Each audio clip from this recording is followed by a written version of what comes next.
maybe before we go ahead, I would like to bring to the show my first guest this evening, Ricardo Evangelista, Senior Analyst for Active Trades. Good evening, Ricardo, and thank you so much for joining us. Good evening, Alexandra. Pleasure to be here. Thank you for having me.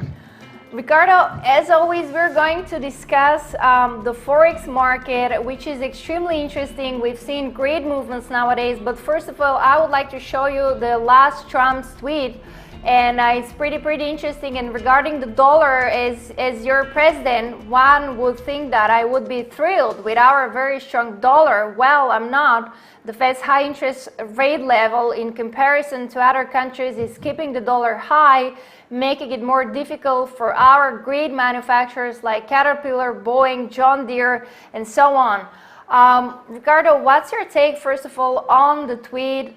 Do you think it's correct to pressure so much the Federal Reserve? On the other side, we did see four central banks that cut rates in less than, let's say, 48 hours. So overall, what's your take on the topic? Well, my answer would have to be no. It's not appropriate for the president of the USA to be interfering with the Fed. There is a clear separation between the two powers that is determined by law in the United States. So the Fed is completely independent from political power. But I can see why both sides are acting in the way that they have been doing. So on the one hand, the Fed is keeping interest rates high because the underlying economy at the moment in the US is extremely strong. I mean, they have full employment. They have annual growth that largely surpasses the rest of the Western world. They have a strong economy with inflation very close to the symmetric target of 2%. So really, there is no reason for the Fed to lower interest rates. If we remind ourselves of what Jerome Powell, the chairman of the Fed, said at the last time he spoke in public, he said that the rate cut of 25 basis points is an insurance policy because of lingering trade tensions. So it was something that they did just to make sure that they were creating even better conditions for growth in case the trade situation deteriorates. On the side of the American president, I also understand why he's adopting this tone. It's mainly because he has an election in 2020. He wants to make sure that he reaches that election with the American economy still firing on all engines. So there's still growth, that unemployment hasn't exceeded the current levels, and if possible has gone down. So he wants to make sure that that is the case, and that is why he is pressuring the Fed. But overall, I think the Fed is acting correctly. And Ricardo, on the other side, we do have pretty firm dollar index, especially against the emerging market currencies. What are your thoughts regarding the dollar and especially the outlook in the middle of a trade war, in the middle of a currency war?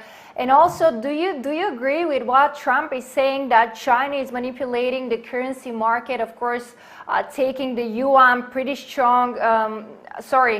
low against the dollar above the 7 level? We do know that it fixed this morning at 7.0039, which is a record high. Well, I think that the Chinese authorities, in fact, they stopped interfering with the currency. This is what's been happening this week. Up until now, the Chinese central bank has maintained an artificially high yuan because they have other interests. So the main issue that the Chinese face at the moment is that on one hand they want to keep exporting, and they are trying to offset some of the damage inflicted by these new tariffs by devaluing their currency and therefore making their products cheaper. And this would, in their view, maybe offset that added cost imposed by the tariffs. However, we must not forget that China is involved in very large and important projects, like, for example, the Belt and Road, which has an estimated cost of about $8 trillion. This is a project that will run for decades. Basically, is building roads and sea and rail links all across Eurasia. But they must be sure, in order for this to be possible, that they don't lose capitalization. And when the yuan devalues, capitals escape from China. There's a capital flow out of China. So this is not good. So it's a game of balancing for the Chinese authorities, but I don't think that they have been manipulating their currency in a way that is not in the convenience of everybody, because they have been keeping the yuan at a reasonable value. And what they did on Monday was just to fire a warning shot. They fired a warning shot following Trump's tweet announcing new tariffs. And they said, okay, if you're going to do that, remember that we have our currency, we can devalue it and add a new front to this conflict. But I don't think that that's what they are looking to do at the moment. I think they still have an interest in keeping the yuan at reasonable levels. And I can't see, unless the US take more extreme measures, I can't see the Chinese going down that route, at least for now. So you do not expect even higher levels between the change US dollar Chinese yuan? Not for now, because on one hand, the Chinese don't really want to have an even harder to manage trade conflict with the US, but mainly because of what I just said, because if they devalue the yuan too much, that will start to drive capitals out of China.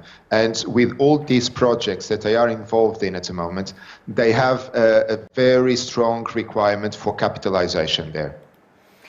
On the other side, there are pretty interesting things going on here in Europe in terms of, from political point of view. Let's say in Italy there is crisis between the Five Stars movement and, of course, the Northern League.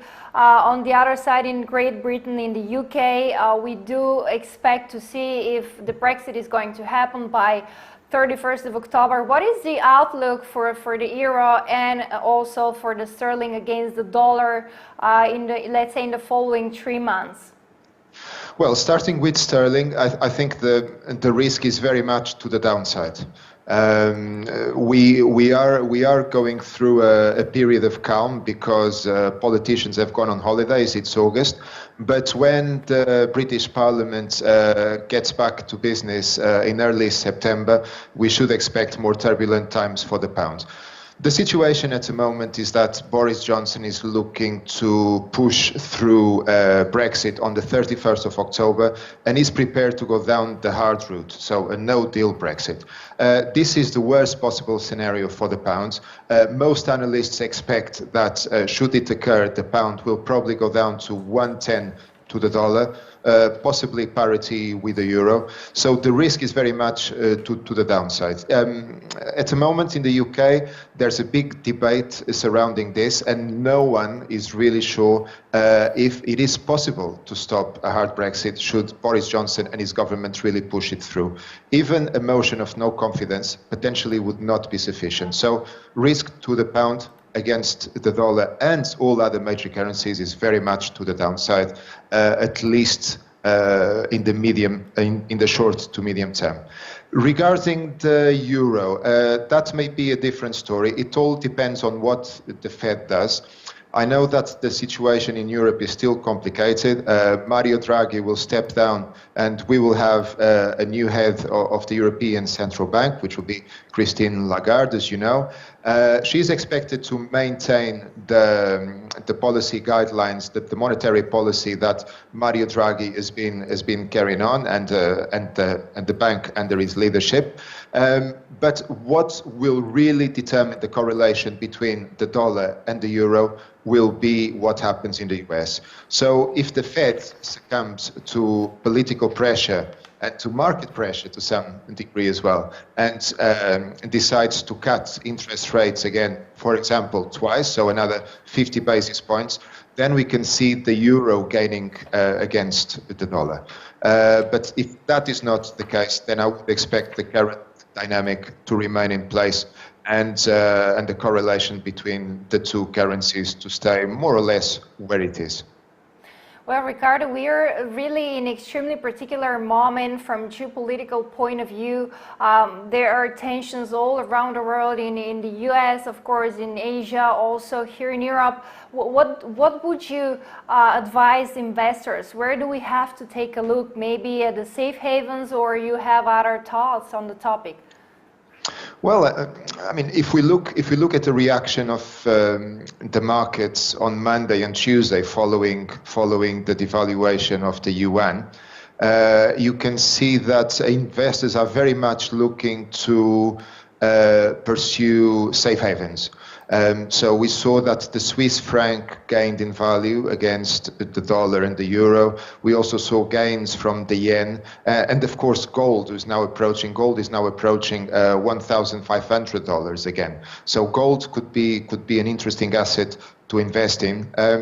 We've also seen, interestingly, of course, it's almost a curiosity, but it's something that is happening and may become more important as time moves on, that Bitcoin is gaining somehow a safe haven status. I mean, it's ludicrous to think of Bitcoin as a safe haven status, since there is no regulation and is subject to all sorts of perils, technical, etc. And it's not really used as a currency to actually trade. It's used to store value or to speculate only.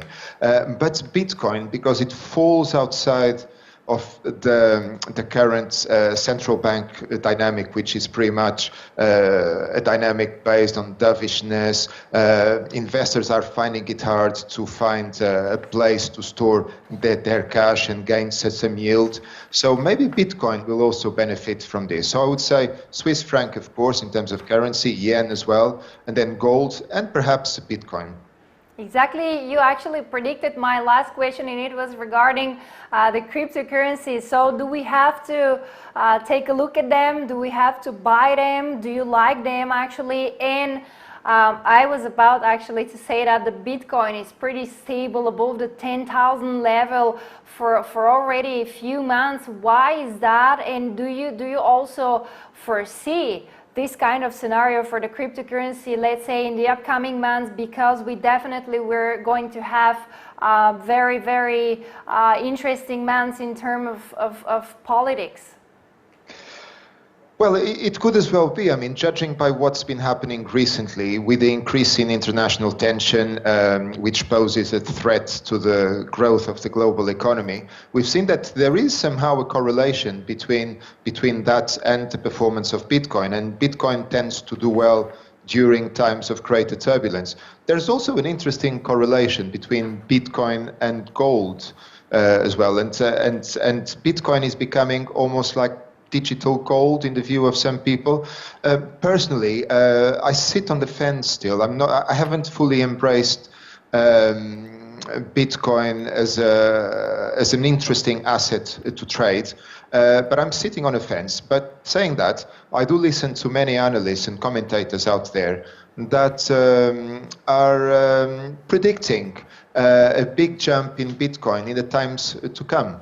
And they are predicting this because, as you correctly said, there will be interesting times ahead. There will be more turbulence. The trade tensions between the US and China are here to stay. They're not going to go away. They're probably going to last. This tension between the two powers probably will last for decades, not months or weeks, decades, I think. So many people are believing that Bitcoin, because on one hand is outside of this dovish dynamic on the central banks, and on the other hand, because it's not centralized, so it's not controlled by anyone, it could become a means of storing wealth, at the same time generating some yield as well for investors. So a little bit like digital gold. Just another disclaimer, this is something that's been talked about. It's not necessarily my view on the subject. I'm still sitting on the fence. Well, Ricardo, let me ask you one last question regarding the Libra, because we saw that in the last press conferences of the two major central banks, the ECB and of course the Fed, the two central bankers, Mario Draghi and Jerome Powell, were not really friendly to the Libra. They said there are lots of questions in terms of regulation and of course money laundering and so on and so on. There are a lot of worries and warnings to look for. What are your thoughts? Do you think that actually at the end of all we're going to see the Libra? Well, I think one of the there's many question marks over the future of Libra, but probably the biggest one is related to Facebook.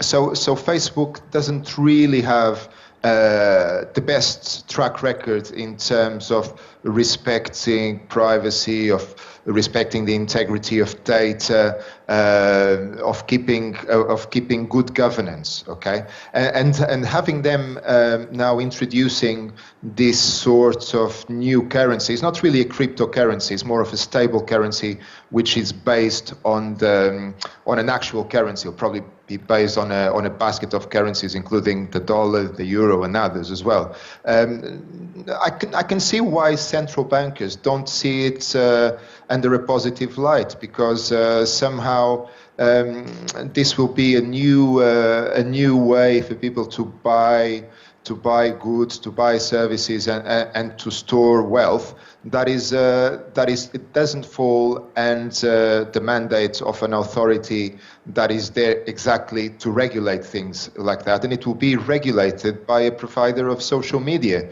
I mean, I can understand why they look at it as being something that somehow infringes on their mandate, and we get this company, Facebook, coming in and trying to provide an alternative to the currencies that are now offered by central banks, over which they will have no control. So yes, of course, it's understandable, and I think that the headwinds for Libra are strong, and I wouldn't be surprised if this project remains a project, at least for the time being.